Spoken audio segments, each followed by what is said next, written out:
Dito naman sa Pangasinan, patay ang isang binatilyo sa Pusurubyo matapos makuryente habang nanonood ng basketball. Ayon sa pamilya ng binatilyo, nakaupo siya malapit sa poste ng basketball hoop at nanonood ng liga ng Barangay Talugtog.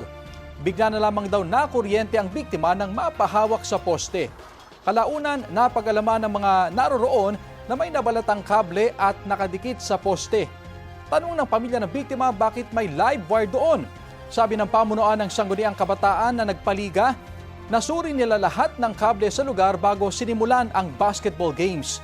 Posible raw na bago ang natuklap na bahagi ng kable ng kuryente na naging sanhi ng insidente.